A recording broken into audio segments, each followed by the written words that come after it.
रसस्वादमध्ये आपलं स्वागत आहे।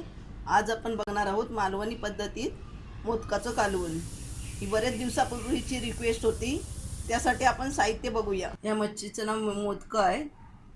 ही मी साफ करून घेतली आहे। ह्याचं असं डोकी काढून टाकायची आणि हे साईडचा भाग असं काढून टाकायचं, म्हणजे ह्या साईडच्या भागामध्ये छोटे छोटे काटे असतात, ते काढून टाकायचं। ही अशा प्रकारे साफ करायची।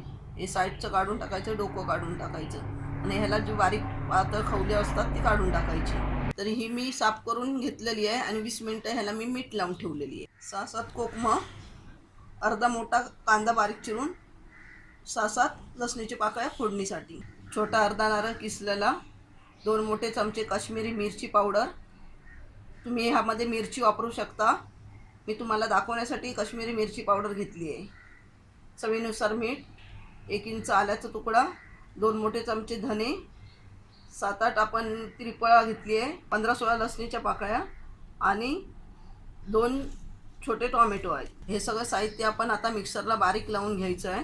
कांदा पण त्या साहित्यामध्ये आपण बारीक करून घेऊया। आपण त्या त्रिफळामधली 7 त्रिफळ वापरणार आहोत, बाकीची मी काढून ठेवली। कढई तापली आहे, 1 चमचा आपण तेल घालूया। लसूण आपण ही सालासकट वापरणार आहोत। लसूण चांगली लाल झाली आहे, कोथिंबीर घालूया।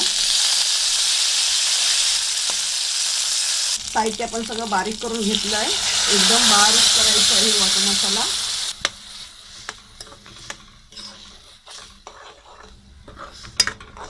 पाणी घालूया।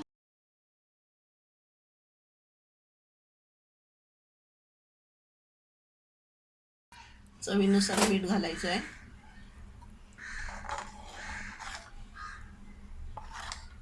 आपल्याला जसं पातळ किंवा घट्ट पाहिजे त्याप्रमाणे आपण पाणी वापरायचं आहे। कालवण म्हणजे आमच्या इकडे जरा पातळ केलं जातं आणि तिखलं जे करतात मच्छीचं ते घट्ट केलं जातं। ते आपण आता कालवण बनवणार आहोत मोदकाचं। मच्छी घालूया। हे मी 20 मिनिटं चांगली मीठ लावून ठेवलेली होती आणि ती आता पुन्हा धुवून आपण स्वच्छ घेतलेली आहे आणि आता कालवणात घालूया।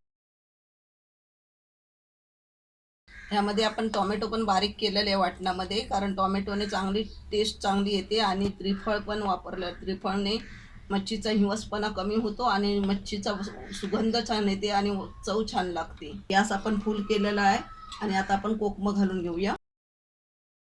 फुल गॅसवर आपण चांगली आता याची उकळी काढूया। मच्छीला उकळी आली आहे, आपण थोडीशी चिमूटभर हळद घालूया, ढवळून घेऊया। आता उकळी आली आहे आणि 2 मिनिटं आपण चांगली उकळी काढणार आहोत।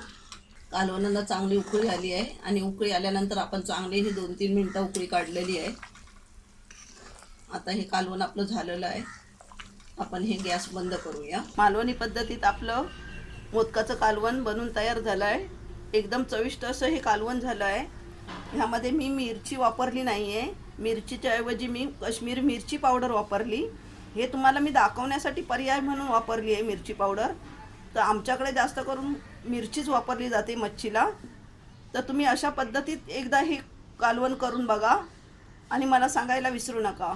हा व्हिडिओ आवडला असेल तर लाईक करा आणि रसस्वादला सबस्क्राईब करा। धन्यवाद।